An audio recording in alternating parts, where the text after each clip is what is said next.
어느 마을에 바보가 살고 있었습니다. 동네 사람들은 심심하면 바보를 놀리는 거예요. 바보가 얼마나 바본지 1,000원짜리와 10,000원짜리도 구분을 못합니다. 그래서 사람들이 바보를 불러놓고 10,000원짜리하고 1,000원짜리를 놓고 네가 가지고 싶은 거 가져. 그러면 언제나 이 바보는 1,000원짜리를 가져가는 거예요. 사람들이 꾼밤을 때리면서 이 바보야, 이 10,000원짜리가 더 좋은 거야, 이거보다 이게 더 좋은 거야 가르쳐줘도 여지없이 바보는 항상 1,000원짜리만 고집을 합니다. 그런데 이 시간이 한참 느리고 흐른 다음에 이 바보가 그 동네를 떠나갖고 어른이 됐어요. 그리고 그 동네에 다시 나타났는데 굉장히 큰 부자가 돼서 나타난 거예요, 바보가. 그래서 사람을 보니까, 동네 사람들이 바보를 보니까 바보가 아니에요. 멀쩡해졌어요. 똑똑해졌어요. 그래서 동네 사람들이 바보한테 물어봅니다. 아니, 자네 어렸을 때 1,000원짜리하고 10,000원짜리도 구분 못하던 바보 아니던가?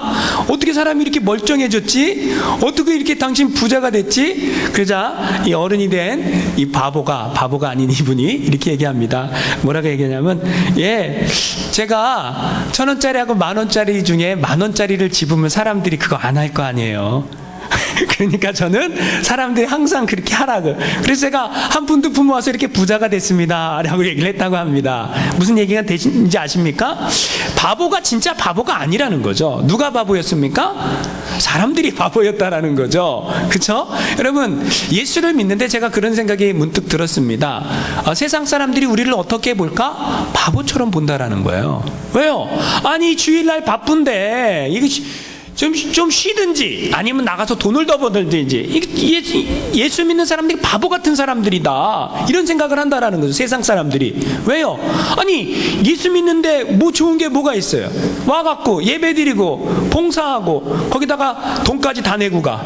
얼마나 이거 바보 같은 짓이야. 그죠? 세상 사람들이 우리를 그렇게 본다라는 거죠. 근데 여러분, 예수 믿는 사람들은 바보인데 바보가 아니에요. 세상 사람들의 눈에는 바보처럼 보여요. 근데 바보가 아니에요. 왜 바보가 아닙니까? 우리에게는 영원한 소망 천국이 있기 때문에 그렇습니다. 할렐루야. 세상 사람들은 그게 안 보이니까, 그게 안 믿어지니까 뭐래요? 우리한테 바보라 그래요. 근데 진짜 바보는 누가 진짜 바보예요? 세상 사람들이 진짜 바보죠. 왜요?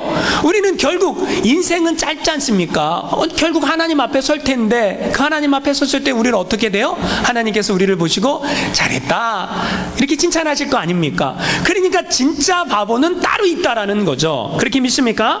여러분, 하나님의 눈에 우리는 존귀한 하나님의 자녀들입니다. 할렐루야. 하나님의 눈에 우리는 보석과 같은 사람들이라는 거예요. 근데 여러분, 신앙인 중에도 정말 반짝반짝 빛나는 다이아몬드 같은 신앙을 가진 사람이 있고요, 어떤 사람은 큐빅과 같은 모양만 흉내내는 신앙이 있다라는 거죠.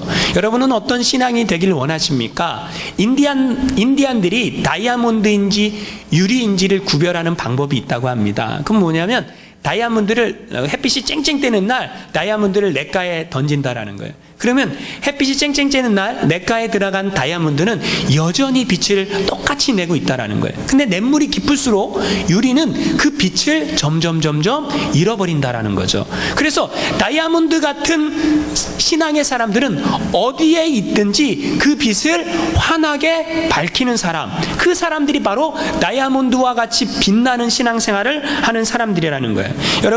여러분이 그런 신앙의 사람 되길 원하십니까? 이게 중요한 거죠. 기왕 예수 믿는 거, 여러분 성경에 보니까 하나님의 마음에 다이아몬드와 같이 막 빛나갖고 꼭 맞는 사람이 있었어요. 성경에 보니까, 성경의 인물들 중에 하나님의 마음에 꼭 맞는 사람이 있었고, 꼭 맞는 사람이 있었다라는 것은 꼭 맞지 않는 사람이 있었다라는 거, 없었다라는 거예요. 있었다라는 거죠. 하나님의 마음에 꼭 맞지 않는 사람도 있었고, 하나님의 마음에 꼭 맞는 사람도 있었다라는 거예요. 어차피 예수 믿는 거, 그쵸? 그럼 꼭 맞는 사람이 됐으면 좋겠습니까? 꼭 안 맞는 사람이 됐으면 좋겠습니까? 기왕 신앙생활 할 거 하나님의 마음에 꼭 맞는 신앙생활하면 더 좋을 거 아닙니까? 할렐루야. 여러분, 하나님의 마음에 맞는다, 하나님의 마음에 맞는 사람이 있다, 한번 생각해 보세요. 자, 이걸 한번 생각해 보고, 사람의 마음에 맞는 사람이 있습니까? 없습니까? 있죠. 내 마음에 맞는 사람이 있어요? 없어요? 있다라는 거죠. 요즘에 브랜드 중에 브랜드, 이런 말이 있습니다. 사람이요, 물건을 살 때 구입하는 기준이 있다라는 거예요. 여러분 물건을 살 때 어떤 기준으로 어떤 물건을 삽니까? 대부분 장사하는 분들의 이야기를 들어보면 손님이 가게 들어와 갖고 만지작 하다가 안 사고 나가는 경우가 있대요. 그럼 두 가지 이유라는 거예요. 두 가지 이유. 첫 번째 이유가 뭐냐면 물건이 마음에 안 드는 거죠. 그죠? 그 다음 두 번째 이유가 뭐냐면 가격이 맞지 않는 거예요. 자, 물건이 마음에 들지 않거나 가격이 맞지 않으면 만지작거리다가 나간다라는 거예요. 그러면 내 마음에 맞는 물건, 가격이 맞는 가격이 있다면 그 물건을 살까요, 안 살까요? 산다라는 거죠. 여러분, 그런데 사람들마다 물건을 살 때 브랜드를 보고 이 브랜드는 내가 믿을 수 있는 브랜드다. 그러면 신뢰를 갖고 그 물건을 본다라는 거예요. 그리고 그 물건을 산다라는 거죠. 광고 전문가인 케빈 로버츠라는 사람이 이런 얘기를 했어요. 브랜드 중에 브랜드가 있는데 그 브랜드 중에 브랜드를 러브마켓이라 한다. 이렇게 얘기했어요. 이게 무슨 말이냐면 러브마크, 소비자가 어떤 브랜드에 대해 충성심을 가지면 그 충성심이 사랑하는 마음이 되고, 사랑하는 마음이 넘으면 존경하는 마음이 되고, 그래서 그 브랜드를 신뢰하고 그것을 사랑하기 때문에 그 물건은 꼭 산다라는 거예요. 그럼 미국의 대표적인 기업의 IT 기업 중에 애플이라는 회사가 있습니다. 그 애플이라는 회사에서 아이폰이라는 걸 만들어냈죠. 근데 이건 러브마트라는 거예요. 이게 러브마크가 뭐냐? 너무너무 사랑한다는 사람들이 이제 거기에 충성을 하는 거예요. 아이폰이 1이 나오면 아이폰 2 때는 아이폰으로 바꿔요. 아이폰 3 때는 아이폰 3으로 바꿔요. 왜요? 그 브랜드를 신뢰하고 그게 내 마음에 꼭 맞으니까. 여러분, 한국 사람들은 애플을 사지 않죠. 물론 사는 사람들도 있습니다. 뭘 사요? 갤럭시를 사죠. 삼성 갤럭시를 사죠. 그게 왜 그래요? 그 브랜드를 믿고 신뢰하기 때문에. 그래서 기업들이 이걸 알아갖고 뭘 어떻게 마케팅을 하냐면 제품을 만들 때, 디자인할 때 사람들의 마음을 빼앗을 만한 그런 물건을 만들어낸다라는 거예요. 그러면 사람들은 그 물건을 꼭 산다라는 거죠. 여러분, 이 러브마크 이렇게 되게 만드는 게 기업뿐만이 아니라는 거예요. 대기업도 그렇고 대학도 그렇다라는 거예요. 대학도요, 우리 대학은 브랜드 가치가 높아요. 그래서 그 대학을 사랑하게 만들고 그 대학에 지원하게 만든다라는 거예요. 대학만 그런 게 아니라 국가도 관광 상품을 만들 때 우리나라는 이렇습니다 홍보를 한다라는 거죠. 왜 그랬을까요? 사람들의 마음에 맞게 하려고. 제가 무슨 얘기를 하려고 하는지 아십니까? 다른 게 아니라 사람의 마음에 드는 제품이 있다라는 거예요. 사람의 마음에 드는 사람이 있다라는 거예요. 사람의 마음에 드는 학교가 있다라는 거예요. 사람의 마음에 드는 나라가 있다라는 거예요. 여러분, 우리가 왜 미국에 삽니까? 한국보다는 미국이 낫다라고 생각하니까 미국에 살지 않습니까? 그렇죠? 그렇다라는 거예요. 그러면 사람의 마음에 맞는 제품도 있고 대학도 있고 나라도 있고, 그런데 하나님의 마음에 맞는 사람이 있을까요? 없을까요? 있다라는 거죠. 하나님의 마음에 맞는 사람이 있다면, 성경은 그 사람을 얘기해주고 있다면, 우리는 그 하나님의 마음에 맞는 사람이 되면 어떻게 될까요? 하나님의 뜻을 이루는 도구가 되고 통로가 된다라는 거예요. 오늘 말씀은 뭐냐면, 사도 바울이 선교 여행을 하다가 비시디아 안디옥에 도착을 했는데 거기에서 회당에 들어갔어요. 그 회당에 들어가 갖고 설교를 하는데 그 설교 내용 가운데 있는 내용이 오늘 본문입니다. 근데 그 설교 내용 가운데 사도 바울이 설교를 하는데 하나님의 마음에 꼭 맞는 사람이 있었다라는 거예요. 그 사람이 누굽니까? 다윗이라는 사람이라는 거예요. 여러분, 성경에 모세라는 이름이 많이 나올까요? 아브라함이라는 이름이 많이 나올까요? 다윗이라는 이름이 많이 나올까요? 찾아보니까 다윗이라는 이름이 성경의 인물 가운데 최고 많이 나와요. 몇 번 나올까요? 1000번 이상 나와요. 할렐루야! 여러분, 그 수많은 인물들 중에 정말 보석처럼 다이아몬드처럼 반짝반짝 빛나고 하나님의 마음에 꼭 맞는 사람이 있었는데 그 사람이 누구냐? 다윗이라는 거예요. 여러분, 누군가 저한테 목사님, 성경의 인물 중에 누가 제일 좋습니까? 라고 물으면 저는 주저함 없이 다윗이라고 얘기를 합니다. 제 영어 이름이 데이빗이에요. 왜요? 제가 너무 좋아해서. 그죠? 근데 여러분, 하나님의 마음에 맞는 사람이었다라는 거예요. 누가요? 다윗이. 그렇다면 다윗만 하나님의 마음에 맞으면 됩니까? 오늘 우리도 하나님의 마음에 맞아야 될까요? 여러분, 잘 생각해 보십시오. 사람도 내 마음에 맞는 물건과 사람이 있고 대학이 있고 나라가 있는데 하나님의 마음에 드는 사람이 있다라고 성경은 얘기하는데 그 사람이 누가 되면 되겠습니까? 오늘은. 옛날에는 다윗이었죠. 그럼 오늘은 누가 돼야 돼요? 오늘은 내가 되면 된다는 거예요. 할렐루야. 그러면 여러분 다윗을 배우면 우리는 그렇게 하나님의 마음에 맞는 사람이 될 수 있겠죠. 그렇죠? 그러면 다윗이 어떤 사람이었기에 하나님의 마음에 맞았을까? 예, 다윗은요 자기에게 맡겨진 일에 최선을 다하고 충성하는 사람이었습니다. 자기에게 맡겨진 일에 최선을 다하고 충성했다. 어떻게 아느냐? 사무엘상 16장에 보면 하나님이 사무엘 선지자한테 베들레헴 이새의 아들들 중에 기름을 부어라 이렇게 얘기를 하십니다. 그래서 사무엘이 하나님의 말씀을 듣고 베들레헴에 와요. 베들레헴에 딱 도착을 하니까 사무엘은 선지자 아닙니까? 유명한 선지자 아닙니까? 그러니까 베들레헴의 장로님들이 막 높은 사람들이 나와갖고 사무엘 선지자를 맞아요. 어찌하여 오셨습니까? 내가 여기서 제사를 드리려고 합니다. 이렇게 얘기를 합니다. 그리고 제사 사무엘이 마련한 그 제사 자리에 이새와 그의 아들들을 다 초청을 해요. 그럼 뭐 동네 어른들도 왔겠죠. 다 왔습니다. 사무엘이 마련한 그 제사 자리에 왔어요. 그리고 와서 자 사무엘이 하나님이 뭘 안 가르쳐 줬냐면 이새의 아들이 몇 명이다 이걸 안 가르쳐 줬고 그 중에 누구한테 기름 부어라 이걸 안 가르쳐 줬어요. 근데 그 이새와 이새의 아들들이 쫙 왔어요. 그러면 우리가 생각하기에 누가 제일 가능성이 높습니까? 장자죠. 장자. 그 장자를 딱 보는 순간 엘리압이에요. 와 멋지다. 과연 여호와께서 기름 부을 사람이 이 사람이구나 이렇게 생각했다라는 거예요. 사무엘상 16장 6절 말씀 한번 같이 읽어보겠습니다. 시작. 사무엘이 엘리압을 보고 마음에 이르기를 여호와의 기름 부으실 자가 과연 주님 앞에 있도다 하였더니 근데 여러분 사무엘이 속으로 그렇게 생각했어요. 자기 눈으로 보기에 그렇게 멋져 보였어요. 근데 하나님이 바로 얘기하십니다. 사무엘상 16장 7절 말씀 한번 같이 읽어보겠습니다. 시작. 여호와께서 사무엘에게 이르시되 그의 용모와 키를 보지 말라. 내가 이미 그를 버렸노라. 내가 보는 것은 사람과 같지 아니하니 사람은 외모를 보거니와 나 여호와는 중심을 보느니라. 여러분 지금 하나님이 사무엘에게 뭐라고 얘기합니까? 선지자 사무엘도요 사람을 볼 때 뭘 먼저 봤습니까? 예, 외모를 먼저 봤다라는 거예요. 사람을 선지자인데 외모를 먼저 봤어요. 그래서 엘리압을 보고 키도 크고 잘생기고 굉장히 멋져 보이니까 과연 이 사람이다라고 생각을 했는데 하나님이 바로 사무엘의 마음속에 뭐라고 응답하십니까? 내가 그를 버렸도다 이렇게 얘기해요. 자 성경에 보면 버림받은 사람이 있고 쓰임받은 사람이 있고 붙들린 사람이 있다라는 거예요. 하나님의 마음에 합한 사람이 있다라는 거예요. 외모를 사람들은요 다 외모를 봅니다. 겉이 어떻게 잘생겼는가 못생겼는가 눈이 큰가 조그만가 코가 오똑한가 안 오똑한가 예? 어떤 옷을 입고 사람은 다 외모를 봅니다. 외모를 보고 사람은 평가를 해요. 근데 하나님은 뭘 보십니까? 여러분 외모 하나님 입장에서는 외모가 하나도 중요하지 않아요. 뭐가 중요합니까? 마음이 중요하다라는 거예요. 하나님은 오늘도 우리의 뭘 보십니까? 마음을 보신다는 거예요. 내 마음이 진실한가 안 한가 그것만 보신다라는 거예요. 여러분 우리 하나님이 우리의 마음을 보시니까 얼마나 감사해요. 왜요? 만약에 외모를 보면 나는 구원에서 탈락했을 거야. 그쵸?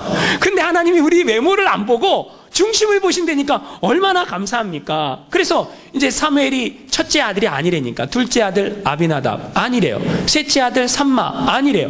넷째, 다섯째, 여섯째, 일곱째 아들까지 거기에 데리고 왔어요. 이새가.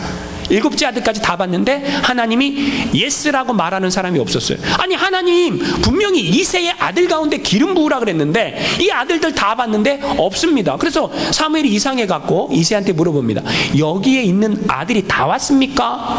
사무엘은 모르잖아요. 모르니까 이새가 얘기합니다. 아니요 아직 말째가 남았는데 그는 양을 지키고 있나이다. 여러분 다윗을 한번 생각해 보세요. 지금 아버지가 형들 7명만 다 데리고 이새의 아들이 8명이었다라는 거죠. 다 데리고 사무엘 선지자가 제사를 드리는데 초청해 거기 갔어요. 제사 끝난 다음에 뭐 하죠? 밥 먹죠. 우리 예배 끝나면 뭐 하죠? 밥 먹죠. 당시에는 제사가 끝난 다음에 음식을 먹고 같이 즐거워하는 게 그게 아주 좋은 거라는 거죠. 근데 다윗은 뭐 하고 있어요? 우리 아버지는 나 세상에 양치라고 형들만 데려가고 불만 가질 수 있습니까? 있죠. 근데 다윗은 뭐 합니까? 내게 맡겨진 사명이 뭐예요? 양을 치는 것이라면 나는 여기에서 하나님을 찬양하고 기뻐하며 감사하겠습니다. 자기는 형들을 부러워하지 않는 거예요. 내게 맡겨주신 그 자리, 그 곳에서 내게 주어진 일을 충성스럽게 감당하고 있었다라는 거예요. 다윗이 거기에서 양치고 있었는지 누가 알아요? 아무도 모르죠. 근데 누가 압니까? 하나님이 알고 계시잖아요. 여러분, 다윗이 베들레헴 그 동네에서 산골짜기에서 들판에서 광야에서 양치고 있는지 누가 알아요?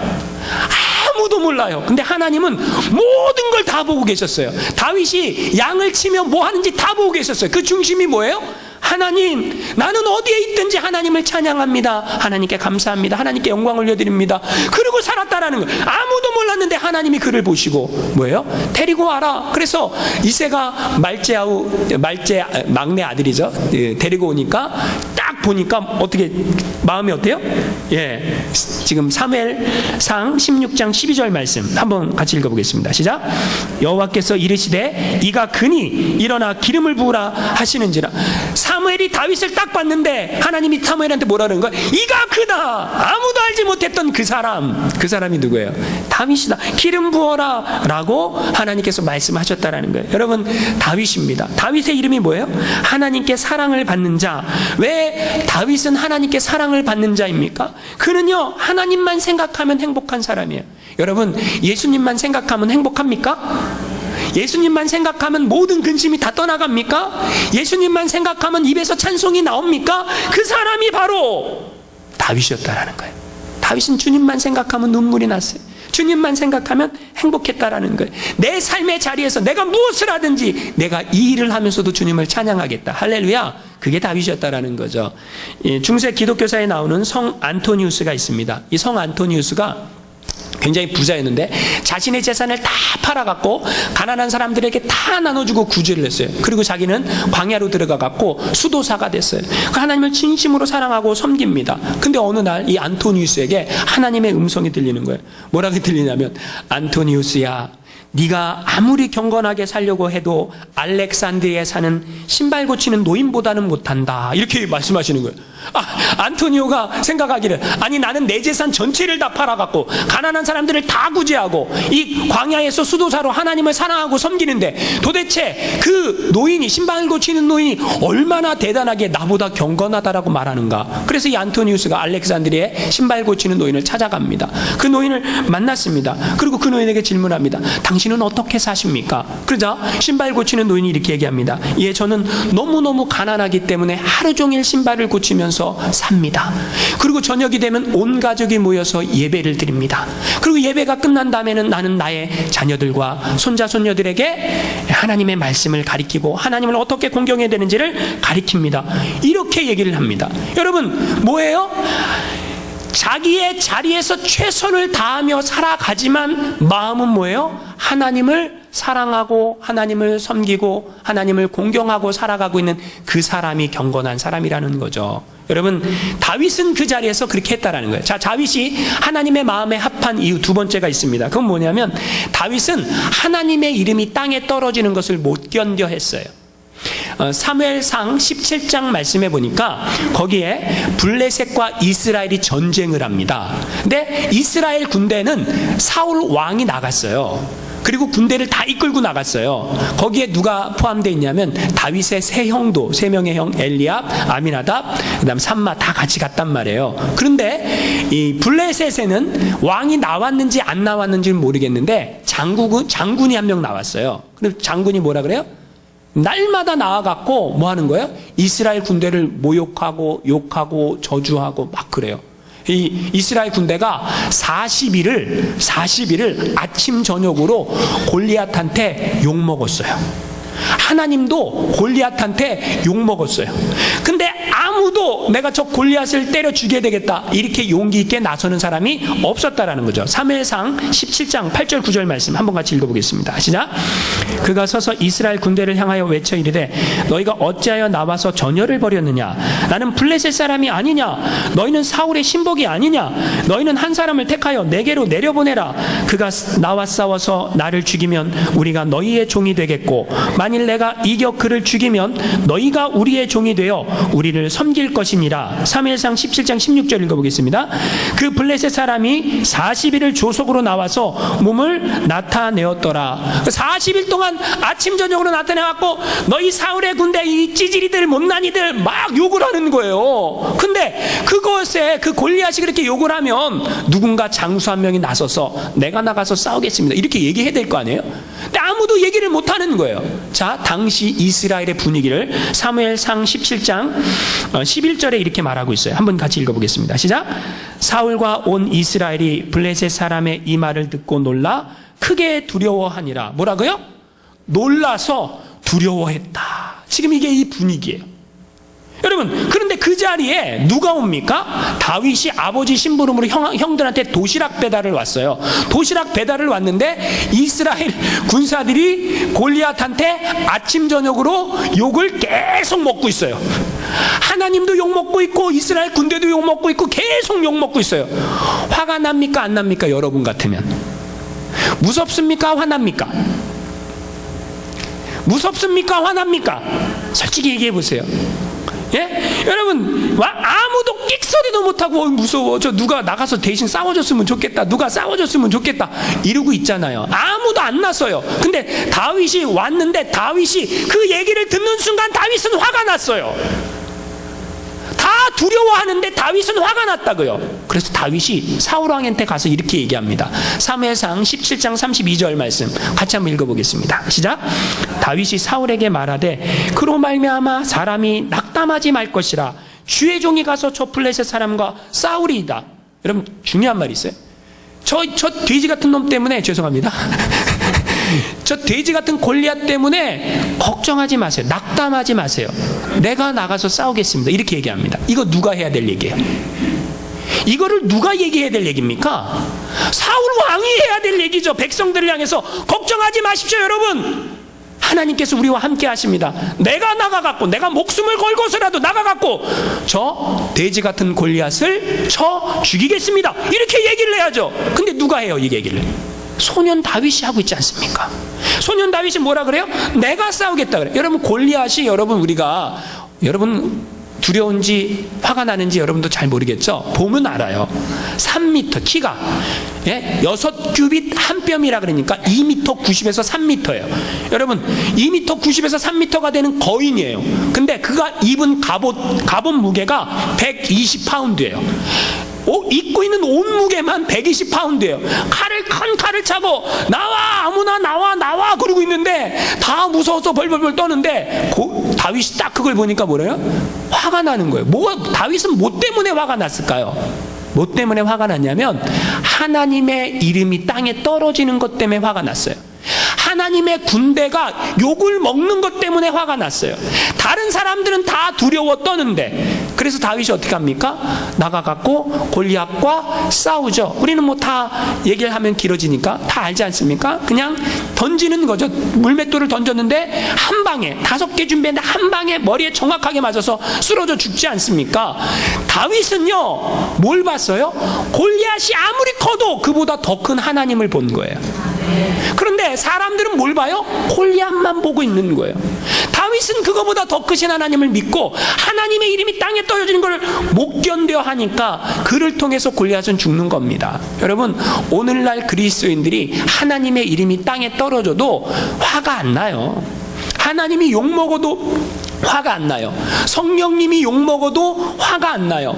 교회가, 주님의 교회, 주의 백성들이 욕먹어도 화가 안 나요. 아니, 어떤 분들은 같이 욕해. 욕먹을 짓 했으니까 하나님도 욕먹는 거야. 욕먹을 짓 했으니까 교회도 욕먹는 거야. 같이 욕해요.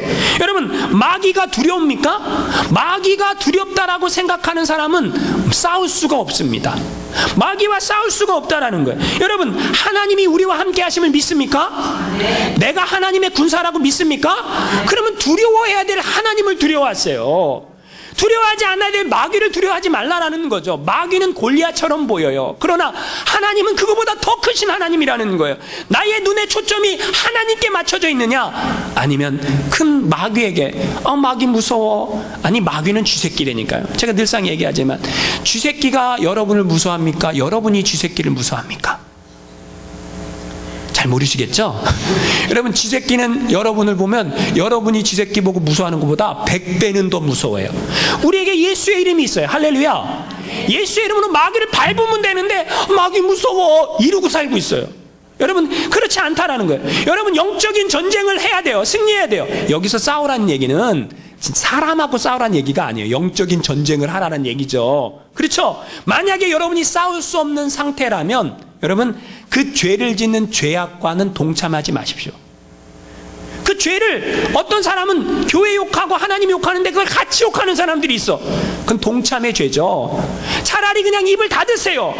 홀리데이인 호텔 아시죠? 그 클라이머 회장이 은퇴를 하면서 연설을 합니다. 이렇게 연설을 합니다. 나는 내가 경영하는 호텔, 이 홀리데이 내 카지노 도박장을 두지 않기로 하나님과 약속을 했습니다. 그리고 내가 오랜 시간 동안 경영을 하면서 그 약속을 지켰습니다. 근데 지난주에 주주총회에서 애틀란티 시티 지점에 카지노 시설을 설치하도록 허락을 했습니다. 결의가 되었습니다. 그러니까 나는 지금 하나님과의 약속을 지킬 수 없는 처지가 되었기 때문에 이 회장직에서 물러납니다. 이렇게 얘기했어요. 얼마나 멋집니까? 여러분, 지킬 수 없다면 여러분 그 자리에 동참하지 마십시오. 죄 짓는 자리에 동참하지 마십시오. 차라리 이렇게 멋지게 한 발짝 물러나는 것도 괜찮다라는 거죠. 다윗은요, 하나님의 이름이 땅에 떨어지는 거 못 견뎌 했어요. 다윗이 왜 하나님의 마음에 합한 사람인가? 세 번째 이유가 있습니다. 하나님을 향한 지조가 변하지 않는 사람이에요. 여러분, 지조가 있어야 돼. 사람은 변하지 않아야 돼요. 여러분, 다윗이 골리앗과 싸움에서 이기고 드디어 이스라엘 무대 위로 올라섭니다. 골리앗을 무찔린 사람에게 내 딸을 주겠다라는 사울이 약속했기 때문에 사울 왕의 사위가 됩니다. 그리고 다윗은 전쟁에 나가기만 하면 뭐예요? 승리합니다. 계속 이기는 거예요. 한 번도 진 적이 없어요. 그러니까 이스라엘 여인들이 이 전쟁에서 승리하고 돌아오는 다윗을 향해 이렇게 노래합니다. 사울은 천천히요, 다윗은 만만이다. 이거 무슨 얘기일까요? 노래를 하려면 그냥 다윗이 천천히입니다, 다윗이 만만입니다, 이렇게 얘기하면 얼마나 좋아. 근데 사람들이 꼭 나쁜 심리가 있어. 그 나쁜 심리가 뭔지 아시죠? 뭐예요? 비교하는 거. 다른 사람하고 비교를 하는 거예요. 그러니까 사울은 천천히고 다윗은 만만이라니까 듣는 사울이 기분 나빠요, 기분 좋아요? 기분이 나쁘니까 그때부터 사울이 다윗이 만만이라고 백성이 그렇게 얘기해? 그러면 다윗이 얻을 자리가 뭐예요? 내 왕자리밖에 더 있지 않겠는가? 그래서 다윗을 죽이려고 합니다. 그래서 다윗은 이제 사울에게 쫓겨서 도망 다니는 신세가 됐어요. 몇 년을 도망 다녔을까요? 광야를 10년 이상을 도망 다닙니다. 자, 여러분, 누군가 여러분을 죽이려고, 한 사람만이라도 여러분을 죽이려고 막 쫓아다닌다고 생각해 보세요. 살겠습니까? 못 살죠. 근데 한 나라의 왕이 모든 자기의 군사 권력을 다 가지고 다윗 한 사람 죽이겠다고 쫓아다녀요. 살겠습니까? 못 살겠습니까? 예? 그럼 다윗이 하나님께 뭐라 그래야 될까요? 하나님, 해도 너무하십니다. 아니, 내가 언제 왕 사위 시켜달라 그랬습니까? 나는 그냥 하나님의 이름이 땅에 떨어지는 게 너무 화가 나서 골리앗 그래서 이겨서 왕 사위 된 것뿐 더 있겠습니까? 하나님, 내가 하나님 섬기면 뭔가 좀 좋은 일이 일어날 줄 알았는데 광야가 이게 웬일입니까? 그것도 하루 이틀이지, 한 달, 두 달이지, 1년, 2년이지, 10년 넘게 내가 이거 뭐 하는 겁니까? 원망할 수 있어요? 없어요? 그럼 충분히 원망할 수 있습니다. 충분히 불평할 수 있습니다. 근데 다윗이 어떻게 해요? 다윗이요, 아둘람 굴에서 군사들이 다 자기한테 모여와요. 그때 다윗이 하나님께 이렇게 고백을 합니다. 그게 시편 57편에 나와 있어요. 한번 같이 읽어볼까요? 시편 57편 7절 8절 시작. 하나님이여, 내 마음이 확정되었고 내 마음이 확정되었사오니 내가 노래하고 내가 찬송하리이다. 내 영광아 깰지어다. 비파야 수금아 깰지어다. 내가 새벽을 깨우리로다. 여러분, 다윗이 뭐라 그럽니까? 합니까? 내 인생 가운데 이런 고난이 온다 할지라도, 어려움이 온다 할지라도 나의 신앙의 지조, 하나님을 향한 믿음은 변하지 않겠습니다. 오히려 더 내 마음이 확정되어 주님을 사랑하고 섬기겠습니다. 할렐루야. 여러분, 이 말은 뭐냐면 내 인생 가운데 아무리 광야가 와서 내가 광야 속에서 사울의 칼에 맞아 죽는다 할지라도 하나님을 향한 나의 믿음, 신앙은, 이 신앙의 지조를 절대로 변하지 않겠습니다. 이 고백이에요. 여러분 인생 가운데 광야가 왔어요. 경제적인 어려움이 왔어요. 자녀가 내 뜻대로 안 돼요. 하나님이 있다면 이럴 수 있습니까? 나한테 도대체 왜 그러시는 거예요? 뭐예요? 안 되겠다. 이 교회 다녔다간 괜히 하나님께 주시는 복 못 받겠다. 지조가 없어, 사람들이요. 신앙의 지조를 좀 지켜야 되는데, 여러분, 지조 있는 신앙생활 좀 하시기 바랍니다. 할렐루야. 여러분, 지금 다윗이 내 인생 가운데 어떤 어려움과 고난이 온다 할지라도 하나님만 향하는 그 마음 변치 않겠습니다. 이 고백을 하는 거예요. 우리의 고백이 이 고백이 될 줄 믿으시기 바랍니다. 자, 다윗은요, 삶의 우선순위가 언제나 하나님이에요. 할렐루야. 이게 뭘 의미하는 건지 아십니까? 자, 내 삶의 우선순위가 언제나 하나님이다. 자, 다윗이 그렇게 살아서 결국 사울은 죽고 다윗이 이스라엘의 왕이 됩니다. 왜요? 하나님이 그런 사람 왕 안 시키면 누구 시키겠어요? 자, 다윗이 왕이 됩니다. 자, 왕이 됐어요. 제일 먼저 뭘 했을까요? 제일 먼저 왕이 된 다음 뭘 했을까요? 제일 먼저 왕이 된 다음에 법궤를 다윗성으로 끌어올리는 일을 합니다. 자, 법궤가 어디에 있었어요? 기럇 여아림에 7년 동안 있었어요. 그런데 그게 오베데돔의 집으로 옮겨왔다가 거기에 3개월 있다가 그 다음에 그것을 어디로 옮깁니까? 다윗성으로 옮겨옵니다. 자, 하나님의 궤를 옮겨오는 일을 다윗이 행하는데, 왕이 된 다음에 제일 먼저 했던 일이 그거예요. 그런데 여러분, 여기에 몇 명 인원을 동원할까요? 3만 명 이상을 동원합니다. 여러분, 법궤를 옮겨오는 데는 제사장 4명만 가면 돼요. 왜냐하면 채끌을 4명이 붙잡고 어깨에 메고 옮겨오면 되거든요. 근데 거기에 인원을 몇 명 동원해요? 3만 명 이상을 동원해요. 그냥 얼마나 다윗이 신났는지, 궤를 다윗성으로 끌어올 때 다윗이 너무너무 신나갖고 성가대를 동원해서 찬양을 하면서 막 춤을 추는 거예요. 막 춤을 춰요. 근데 춤을 추는데 여러분, 바지가 벗겨지는 거죠. 여러분, 이 사무엘하 6장 14절 15절 말씀 한번 같이 읽어볼까요? 시작. 다윗이 여호와 앞에서 힘을 다하여 춤을 추는데 그때 다윗이 배 에봇을 입었더라. 다윗과 온 이스라엘 족속이 즐거이 환호하며 나팔을 불고 여호와의 궤를 메어오니라. 자, 하나님의 궤가 들어오는데 너무 신나서 왕이 채통머리 없이 춤을 췄어요. 채통머리 없는 건지 있는 건지 모르겠는데 그랬는데 바지가 벗겨졌어요. 이걸 누가 봤을까요? 다윗의 부인 미갈이 봤네요. 미갈이 보고 뭐라고 얘기할까요? 아니, 왕이 경망스럽게 채통머리 없이, 그게 무엇 하는 짓입니까? 속살을 다 보이고 창피한 줄 아십시오. 이렇게 얘기합니다. 그때 다윗이 뭐라고 얘기한 줄 아세요? 미갈한테? 그게 사무엘하 6장 21절에 이렇게 나와 있습니다. 한번 같이 읽어보겠습니다. 시작. 다윗이 미갈에게 이르되 이는 여호와 앞에서 한 것이라. 그가 내 아버지와 그의 온 집을 버리시고 나를 택하사 나를 여호와의 백성 이스라엘의 주권자로 삼으셨으니 내가 여호와 앞에서 뛰놀리라. 자, 다윗이 미갈한테 뭐라고 합니까? 내가 지금 춤추는 행동이 누구 앞에서 한 거라는 거예요? 하나님 앞에서. 내가 지금 하나님의 궤가 들어오는데 내가 하는 찬양, 내가 하는 기도, 내가 하는 움직임, 모든 것이 다 하나님 앞에서 한 거라는 거예요. 여러분, 신앙생활 누구 앞에서 합니까? 하나님 앞에서 합니다. 그런데 사람들은 누구 앞에서 하려고 그래요? 사람 앞에서 하려고 그래요. 그게 문제라는 거죠. 어떤 사람은 신앙생활을 사람 앞에서 하려고 하고 어떤 사람은 신앙생활을 하나님 앞에서 하려고 그래요. 근데 하나님은 뭘 보십니까? 외모를 보시는 게 아니라 중심을 보신다라는 거예요. 그 중심은 사람은 몰라요. 왜요? 사무엘 선지자도 몰랐는데 저는 알까요? 저도 몰라요. 근데 누구는 알아요? 하나님은 다 알고 계신다라는 거예요. 하나님 우리의 중심을 다 알고 계신다라는. 그러니까 하나님 앞에서 살아가는 다윗, 내 마음에 뭐예요? 합한 자다. 내 마음에 꼭 맞는 자다. 하나님의 마음을 뭐 하는 거예요? 감동시킬 수 있는 사람이라는 거죠. 여러분, 어떤 사람은 하나님의 마음에 근심이 되는 사람이 있어요. 어떤 사람은 하나님의 마음을 찢어놓는 사람이 있어요. 어떤 사람은 하나님 앞에 참 죄를 많이 짓고 살아가는 사람이 있어요. 근데 어떤 사람은 하나님의 마음에 꼭 맞는 사람이라면, 내가 기왕 예수 믿고 신앙생활 하는데 어떻게 신앙생활 해야 될까요? 하나님의 마음에 꼭 맞는 사람이 돼야 된다라는 거예요. 할렐루야. 그러니까 오늘 사도행전 13장 22절 말씀에 뭐라고 말씀하고 있습니까? 한번 같이 읽어보겠습니다. 시작. 다윗을 왕으로 세우시고 증언하여 이르시되 내가 이새의 아들 다윗을 만나니 내 마음에 맞는 사람이라 내 뜻을 다 이루리라 하시더니, 다윗을 보니까 내 마음에 꼭 맞는 사람이야. 그래서 하나님이 뭐라고 말씀하십니까? 이 다윗을 통해서 내 뜻을 이루리라. 할렐루야. 다윗을 통해서 하나님의 뜻을 이루겠다라는 거예요.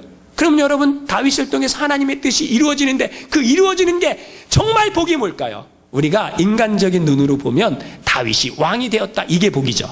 근데 그거보다 훨씬 더 큰 복이 23절에 나와요. 23절 말씀 읽어보겠습니다. 시작. 하나님이 약속하신 대로 이 사람의 후손에서 이스라엘을 위하여 구주를 세우셨으니 곧 예수라. 할렐루야. 다윗의 자손 예수 그리스도 메시아, 다윗의 후손 가운데 메시아, 온 인류를 구원할 메시아가 나오신다라는 거. 할렐루야. 이거보다 더 놀라운 하나님의 은혜와 복은 없다라는 거죠. 내 마음에 맞는 다윗을 통해서 내 뜻을 이루라 약속하셨던 하나님은 그 뜻을 이루십니다.